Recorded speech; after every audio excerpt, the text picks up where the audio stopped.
The conference room buzzed with anticipation, the air thick with the scent of fresh coffee and printer ink. My team sat around the polished table, laptops open, waiting for the announcement we'd all been chasing for months, the new director of marketing.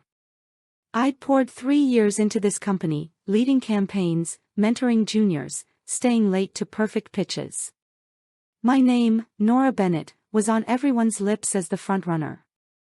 Then our CEO, Richard Holt, cleared his throat, his smile tight.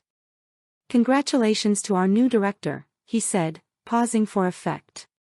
"Lauren Mitchell." The room clapped, but my heart stopped. Lauren, my friend of a decade, stood up, her blonde hair catching the fluorescent light, her smile radiant. She'd stolen my promotion, and as her eyes met mine, I saw no guilt, only triumph. My name is Nora, and at 35, I'd just been betrayed by the one person I trusted most. But Lauren had no idea the storm she'd unleashed. Life before that moment had been a delicate balance of ambition and quiet joy, a tapestry woven with intention in the heart of Denver, Colorado. The Rocky Mountains framed my morning jogs, their snow-capped peaks glowing pink in the dawn, a silent promise of what I could achieve. My apartment was my sanctuary, a cozy loft with creaking hardwood floors, where the scent of lavender from potted plants mingled with the warmth of my coffee maker. Bookshelves overflowed with novels, their spines worn from late-night reading, and a small balcony offered a view of the city's twinkling lights. I'd linger there on weekends, a glass of wine in hand, dreaming of the future. My jogs along the South Platte River were a ritual, the chill of morning air sharp against my skin, my sneakers pounding a steady rhythm to upbeat pop in my earbuds. I'd stop at a local cafe, its walls lined with local art, to sip a latte and jot campaign ideas in my notebook. Denver's vibrant energy fueled me, its bustling downtown, the farmer's market where I'd pick up fresh peaches, the cozy bookstore where I'd lose hours browsing.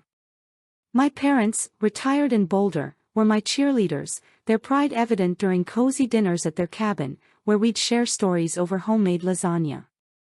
My brother, a chef in Seattle, sent me intricate recipes, his latest being a lemon risotto I'd perfected one rainy Sunday. Life was a mosaic of small joys, each piece carefully placed. My job at Apex Solutions, a mid-sized marketing firm, was the cornerstone of my world. I'd joined as a junior strategist, fresh from grad school, and climbed the ranks through sheer grit. My office, tucked in a sleek downtown building, hummed with the energy of deadlines and creativity. I led campaigns that boosted client revenue by double digits, my data-driven strategies earning nods from even the toughest executives. One campaign, a rebrand for a local brewery, had won an industry award, the client's CEO personally thanking me with a case of their finest IPA. I thrived on the rhythm, brainstorming over whiteboards, tweaking slides late into the night, celebrating signed contracts with my team at a rooftop bar, clinking glasses under string lights. I mentored juniors, like teaching Sarah how to analyze client data, her grateful smile a quiet reward. Office traditions, like Friday bagel runs where we debate cream cheese flavors, knit us together. Lauren was woven into this fabric, a friend I'd met a decade ago at a networking event in a dimly lit hotel ballroom. We'd bonded over shared struggles, bad bosses, imposter syndrome, sipping cheap wine and laughing until our sides ached. Her quick wit and charm drew me in, and when a position opened at Apex, I recommended her without hesitation, vouching for her potential. She joined my team, her desk across from mine, and we became inseparable, swapping ideas over coffee, her laughter a constant in my days. Lauren called me her work wife, a nickname that felt like a badge of honor. We'd shared everything, secrets, dreams, late-night talks about climbing the corporate ladder. One weekend, we hiked Mount Bierstadt, our boots crunching on gravel, planning our careers between breaths of thin air. "We'll run this place someday," she'd said, her eyes bright with ambition. I believed we were a team, building our futures together. My parents adored her, inviting her to a 4th of July barbecue where she charmed them with stories of her small-town roots. My brother mailed her a recipe for his signature tiramisu, a rare honor. The promotion was my next milestone, the reward for years of sacrifice, nights spent revising decks instead of seeing friends, weekends lost to client calls, dreams of starting my own agency, Horizon Marketing, deferred. I'd sketched its logo on napkins, tucking them in a drawer, promising myself, someday. Lauren knew this dream, had cheered me on, or so I thought. Life wasn't perfect, deadlines loomed, doubts lingered, but it was mine, built on hard work and trust. I cherished the small victories, a client's praise, a team member's growth, a quiet evening cooking a new recipe, the lemon risotto's tang a triumph. I didn't see the cracks forming, not until they split wide open. The signs of Lauren's betrayal were there, subtle at first, like shadows creeping across a sunlit room. She'd always been competitive, her eyes lighting up during team wins, but I'd seen it as a spark that pushed us both. Lately, though, her behavior shifted, a quiet shift I couldn't quite name. She'd linger in Richard's office after meetings, her laughter echoing through the glass walls, sharp and performative. I'd catch her glancing at my laptop screen during strategy sessions, her questions too pointed, too probing. "How'd you pull off that analytics model, Nora?" she'd ask, her tone casual, but her eyes sharp, like a hawk circling prey. I shared freely, explaining my proprietary data tool, thinking we were collaborators, a team. Her new designer handbag, a sleek leather tote, caught my eye one morning, its price tag far beyond her salary. "Gift from my mom," she said with a shrug, but the lie hung in the air. A colleague, Mike, dropped a vague hint during a coffee run, his voice low. "Lauren's been pitching something big to Richard," he said, then quickly changed the subject when she approached, her heels clicking ominously. I brushed it off, my loyalty to her outweighing my unease. Other clues piled up, each one a pebble in the growing pile of my suspicion.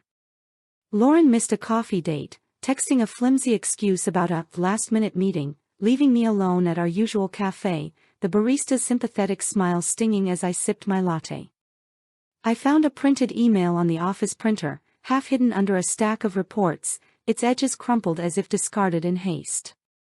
It was from Lauren to Richard, marked with her initials in the corner, mentioning new ideas for the department's future. The words were vague but deliberate, a signal of ambition she hadn't shared with me. I assumed she'd tell me later, maybe over drinks, like we always did. She didn't. At a team meeting, I saw her texting furiously, her screen angled away, her fingers moving with a secrecy that pricked at my instincts. Another colleague, Jen, hesitated before saying, "Lauren's been in Richard's office a lot lately. Extra meetings, I guess." Her tone was cautious, her eyes avoiding mine. The knot in my stomach tightened, but I pushed it down, telling myself I was paranoid, that friendship trumped ambition. Lauren was my ally, not my rival. I wanted to believe that loyalty meant something, that our decade of shared dreams couldn't be undone by a promotion. Then, a week before the announcement, I overheard her in the break room, the hum of the fridge and the faint scent of burnt popcorn masking my presence. I'd slipped in for a coffee refill, my mug warm in my hands, when her voice, low and conspiratorial, stopped me cold. "Don't worry, I've got it handled," she said into her phone, her tone sharp. "She won't see it coming. Nora's too busy with her client pitches to notice." My pulse quickened, my hands trembling as I gripped the mug, the coffee's heat barely registering. I stood frozen, torn between stepping forward and retreating. A memory flashed, Lauren's warm hug after a tough deadline, her voice promising we'd always have each other's backs. Had it all been a lie? I didn't confront her, not then. I slipped out, my heart pounding, replaying her words. She won't see it coming. Who was she talking to? Richard? Another ally?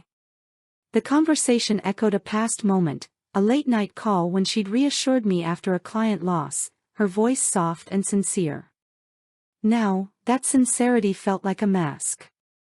I went home that night, my apartment's quiet a stark contrast to the chaos in my mind. I paced the hardwood floors, the creak of each step a reminder of my unease. I wanted to believe I'd misheard, that loyalty was stronger than ambition. I was wrong. The moment Richard said her name, the world tilted, the conference room's fluorescent lights flickering like a warning. Lauren's promotion wasn't just a professional loss, it was a knife twisted by someone I'd called a friend.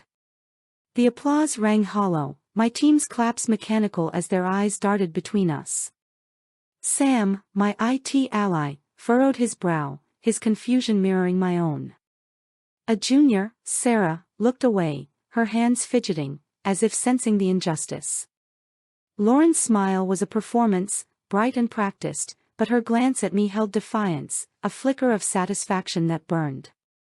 The squeak of chairs, the rustle of papers, the weight of pity from my colleagues, it all pressed against me, a suffocating wave. My hands stayed still, my face a mask of composure, though my palms sweated and my throat tightened. I saw my parents' faces in my mind, beaming at my last promotion, now tainted by this moment.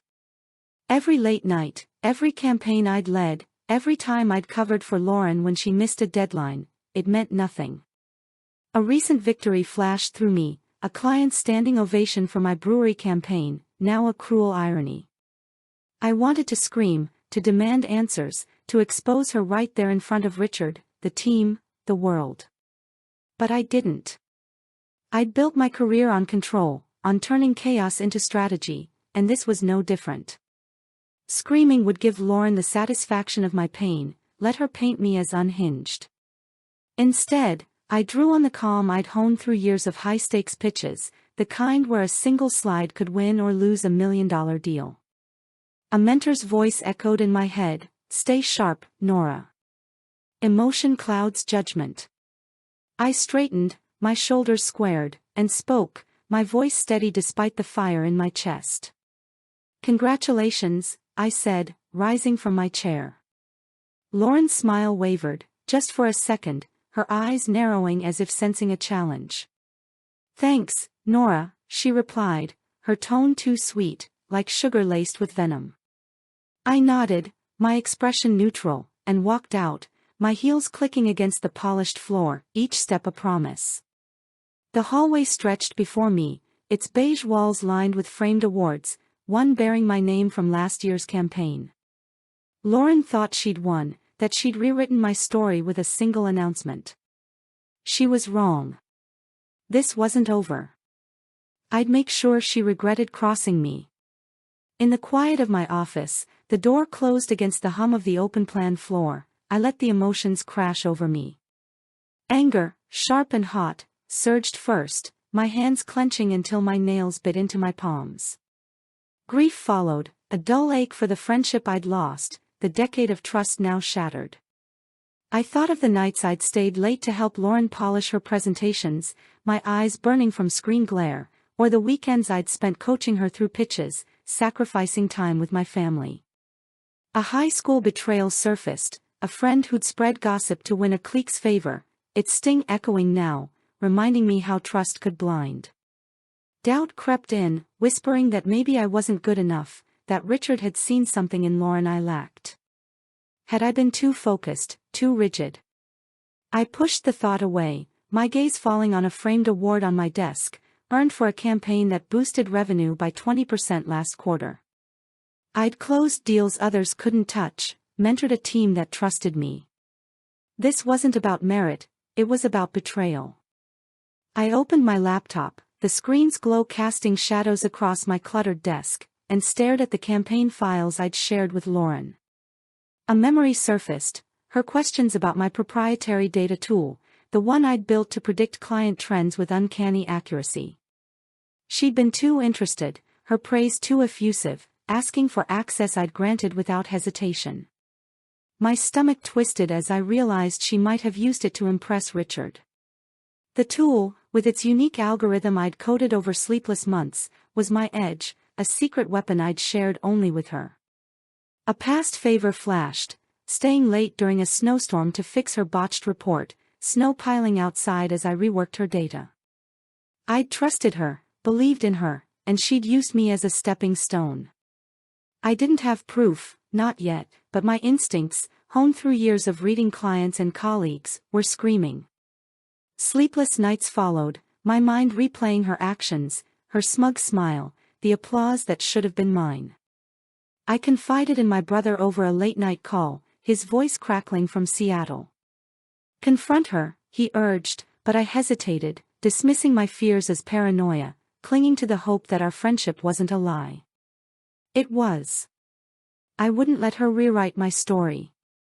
I'd fight back, not with tears or tantrums, but with the precision of a strategist who'd never lost a pitch. Lauren had played her hand. Now it was my turn. The turning point came that evening, over a glass of Pinot Noir at my kitchen island, the pendant lights casting a warm glow across the granite. My hair was loose, my hands trembling as I swirled the wine, its ruby hue catching the light. The betrayal burned, a fire I couldn't douse, but clarity cut through the haze. I replayed every interaction, every clue, and one stood out, the email on the printer, its crumpled edges a deliberate taunt.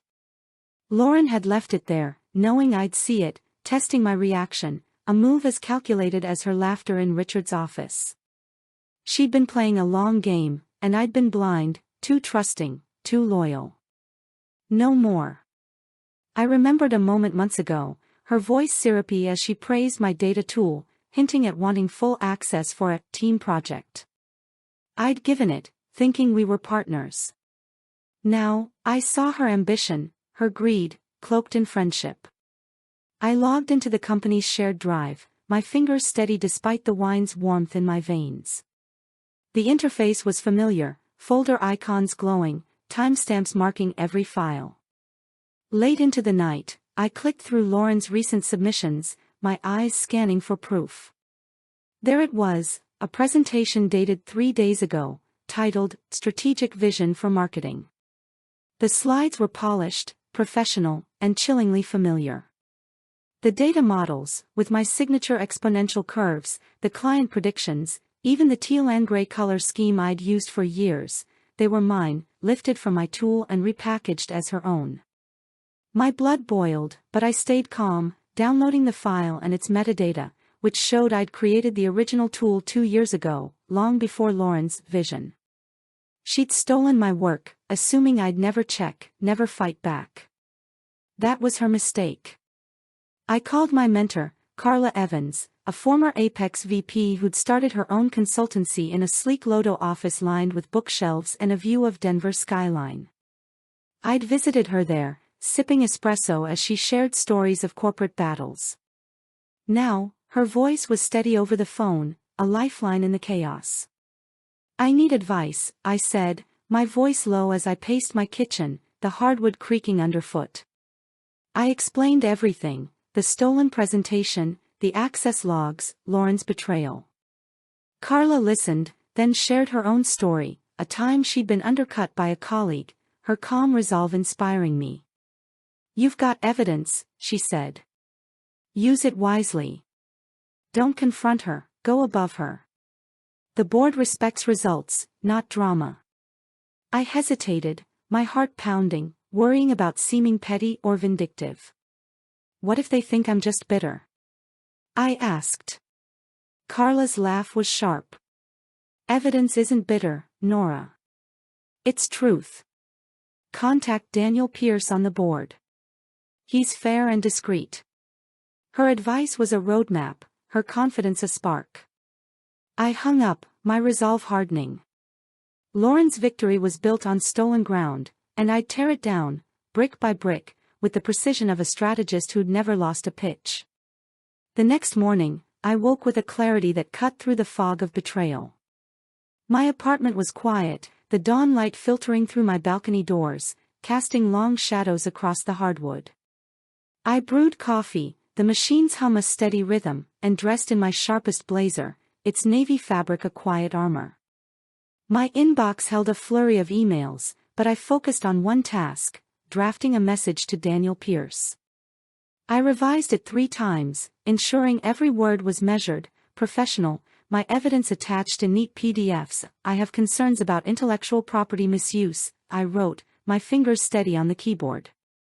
Daniel responded within hours, scheduling a confidential meeting for the next day. I met with Sam, my IT ally, in his cluttered office, where servers hummed and his desk overflowed with energy drink cans. "Can you check if anyone accessed my tool without permission?"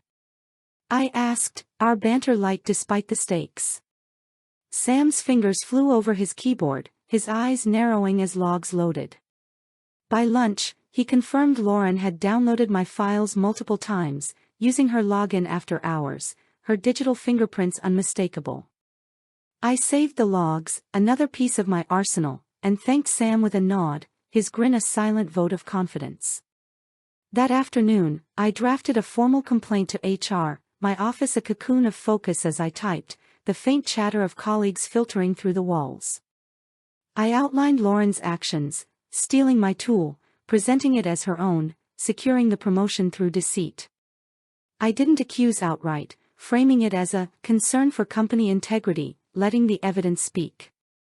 I hesitated before sending, a memory of Lauren's laugh at a team retreat flickering, her arm around me as we posed for photos.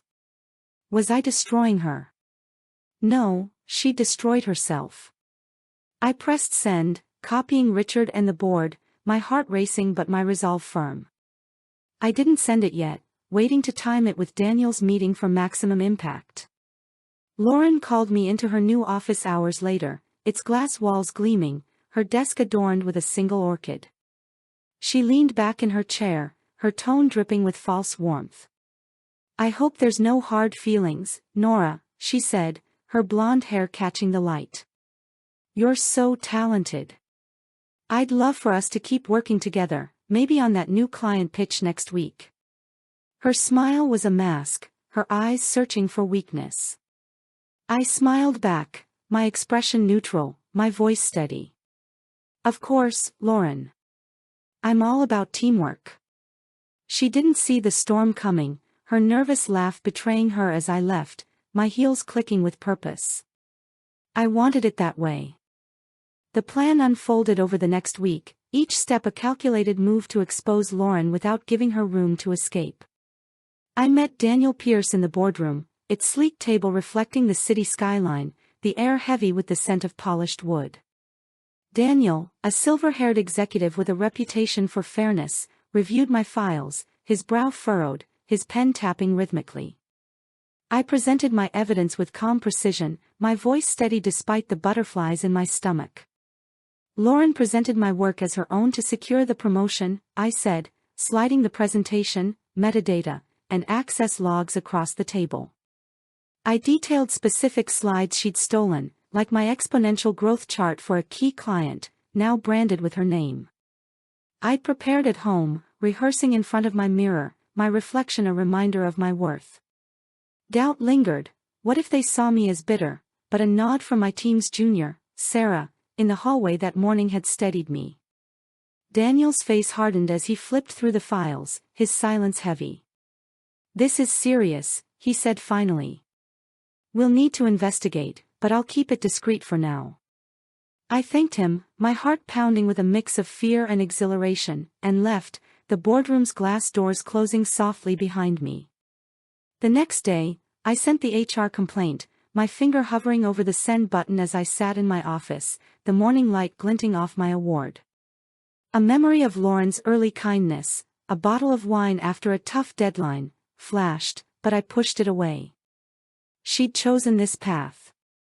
I sent the email, copying Richard and the board, and within hours, Lauren was summoned to HR. She passed my desk, her face pale, her hands trembling as she clutched her phone.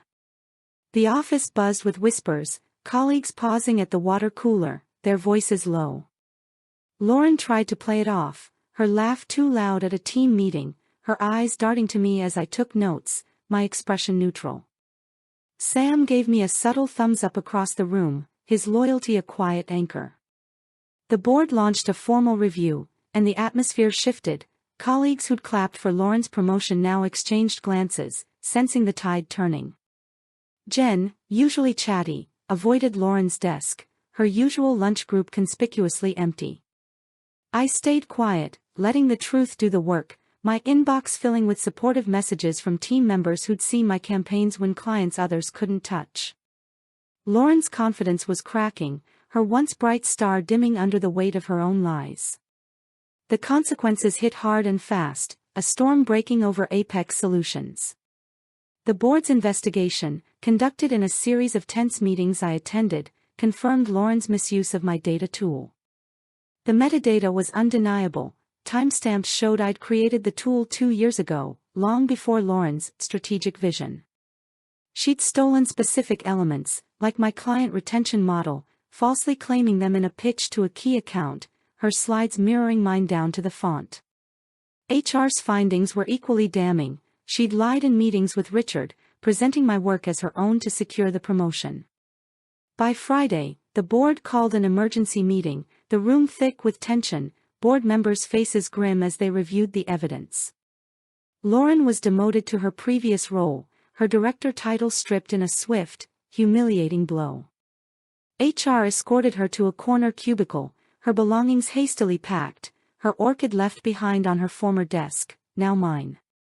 Richard issued a company-wide email, its subject line stark, leadership update.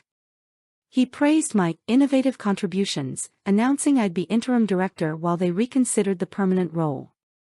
Colleagues forwarded the email, their messages buzzing with support. About time, Nora. Sam wrote. Lauren's desk, once a hub of chatter, sat silent, her usual lunch group nowhere to be seen. She tried to salvage her image, her voice overly cheerful in the hallway, but the office had turned, her allies dwindling as the truth spread like wildfire. Lauren's unraveling was stark, her social capital crumbling under the weight of her deceit. Colleagues stopped inviting her to lunches, their chairs empty at her usual table in the break room, the clink of forks a quiet rebuke. She emailed me late one night, her tone a mix of defiance and desperation. Nora, we need to talk. This is a misunderstanding. I never meant to hurt you. I ignored it, my finger hovering over the delete button, recalling her smug smile in the conference room. Whispers followed her. Jen overheard a client questioning Lauren's ethics at a networking event, her reputation now a liability. She confronted me in the break room, the fluorescent lights harsh against her pale face, coffee stains marking the counter. You set me up, she hissed, her eyes blazing, her fingers fidgeting with her necklace. You couldn't handle losing. I met her gaze, my voice steady, my mug warm in my hands. You stole my work, Lauren. My client retention model, my growth charts, you claimed them all. You set yourself up. Her voice trembled, accusing me of jealousy, but I cut her off, naming the specific pitch she'd stolen, its data points etched in my memory. She stormed off, her heels clicking furiously, but her power was gone, her once confident stride faltering. I'd taken it back, not with drama, but with truth, my calm a weapon she couldn't counter. The aftermath wasn't easy, the scars of betrayal lingering like a bruise. I moved to a new apartment closer to the office, its minimalist decor a fresh start, the Rocky Mountains visible through wide windows. Unpacking boxes, I found an old photo of Lauren and me at a team retreat, our arms around each other, laughter frozen in time. The pang was sharp, a reminder of the friend I'd lost, the shared dreams now ashes. I tucked the photo away, unwilling to let nostalgia soften the truth. Leading the department was exhilarating, but the weight of responsibility pressed hard.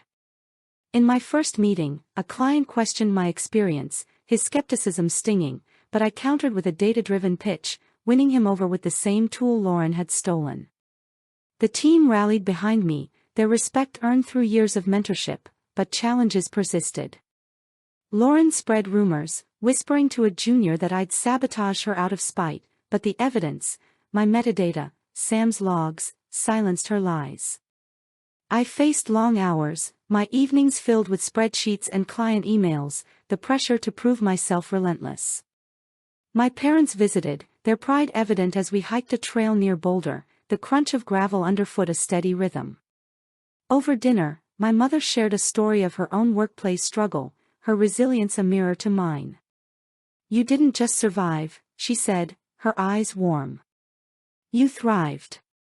My brother sent a new recipe, a spicy curry I cooked one weekend, its heat a quiet victory. Each success rebuilt my confidence, but the pain of Lauren's betrayal lingered, a reminder of the trust I'd lost. The challenges didn't end with Lauren's demotion. Her rumors reached a client event, a whispered claim that I'd exaggerated my contributions, but I countered with a calm presentation, sharing my tool's development history, the client nodding in approval. We landed a major account within weeks, a deal Lauren had fumbled in her brief tenure, her pitch lacking the precision I'd honed. The team celebrated at a local bar, clinking glasses under neon lights, Sam toasting my leadership with a grin. I mentored Sarah, teaching her the tool's nuances, a mirror to my past with Lauren, but this time with boundaries firm. My parents' hike became a weekend tradition, their stories of resilience bonding us closer. My father, a retired engineer, shared a tale of outsmarting a rival, his pride in me palpable. Yoga classes became my refuge, the studio's soft music easing the stress of long days. The office dynamics shifted, colleagues who'd once deferred to Lauren now sought my input, their trust a quiet reward. Lauren applied for jobs elsewhere, but her reputation followed, doors closing as industry contacts learned of her ethics. She sent another email, pleading for a meeting, but I let it sit unanswered, my focus on the future. I wasn't the woman who'd trusted too easily, who'd let loyalty blind her. I was sharper, stronger, unapologetic, my path carved by my own hands. 6 months later, I stood in my new office, the permanent director title officially mine. The space was bright, its glass walls framing a view of Denver's skyline, the mountains a quiet testament to my resilience. I'd arranged the desk with personal touches, a family photo, a small cactus, the award from my brewery campaign, its frame glinting in the sunlight. The team had thrown a small celebration, leaving a card signed by everyone, Sam's note reading, "You've always been our leader, Nora." Sarah added, "Thanks for showing us what's possible." Their words were a reminder of the trust I'd earned, not through flash, but through years of showing up, delivering, mentoring. I thought of the early days, when I'd doubted my place, and the late nights that had built my reputation. The office buzzed with new energy, our campaigns sharper, our clients more loyal. I'd hired a new strategist, a young woman whose drive reminded me of my own, and I mentored her with care, my boundaries clear. Lauren was gone, having resigned after a final failed attempt to salvage her career at Apex. She'd sent a LinkedIn message, a half-hearted apology I didn't answer, her words hollow against the memory of her smug smile. Industry gossip painted a stark picture. She'd taken a junior role at a struggling startup, her desk in a cramped office, her once bright star dimmed. A colleague shared a post praising my keynote at a recent summit, its comments lauding my data tool, a silent contrast to Lauren's fall. Her ambition, her greed, had undone her, a lesson she'd learned too late. I remembered a late-night talk years ago, her eyes gleaming as she spoke of outshining everyone, a hint of the ruthlessness I'd missed. Now, her new role demanded long hours for little pay, her reputation a shadow of what it had been. I didn't gloat. I didn't need to. Her downfall was her own doing, built on lies that crumbled under scrutiny. I'd simply shone a light on the truth, letting it burn away her facade. I didn't linger on Lauren's fate. My focus was forward, my days filled with new challenges and victories. I'd started running again, my playlist louder, my stride stronger, the South Platte River's current a mirror to my drive.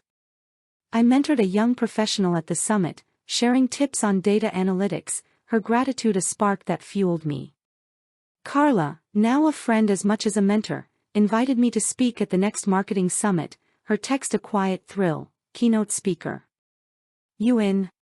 We'd met for lunch months ago, her Lodo office warm with espresso, her praise for my potential a memory I held close. I typed back, absolutely, my smile wide. I'd set new boundaries, declining a colleague's request to fudge data, my refusal calm but firm. The girl who'd once trusted too easily, who'd let loyalty cloud her judgment, was gone. I was a leader, a voice others sought, my name now synonymous with integrity and results. I thought of Lauren, of the moment she'd stood in the conference room, her smile a mask of triumph, thinking she'd won. She'd underestimated me, assumed I'd fade quietly. She was wrong. That night, I sat on my balcony, the city's twinkling lights stretching before me, the cool evening air carrying the scent of pine from the mountains. I sipped a glass of Pinot Noir, its warmth a quiet celebration. The pain of Lauren's betrayal was a faint echo now, drowned out by the life I'd built. The summit keynote loomed, a chance to share my tool's story, to inspire others as Carla had inspired me. My team's card sat on my desk, a reminder of their trust, while my parents' latest visit, a weekend of hikes and laughter, had filled my heart. My brother's care package, a batch of his tiramisu mix, waited in my kitchen, a promise of new recipes to try. I'd started planning Horizon Marketing, my dream agency, its logo now sketched in a proper notebook, meetings with investors scheduled. A summit attendee had approached me, a young woman whose story of workplace doubt mirrored my own. "Trust your instincts," I'd told her, my voice steady, her nod a quiet victory. Lauren's betrayal had been a crucible, forging me into someone stronger, wiser, unapologetic. What do you do when someone tries to steal your light? You shine brighter, building a legacy that outlasts their shadows, and let them fade in the dark they chose.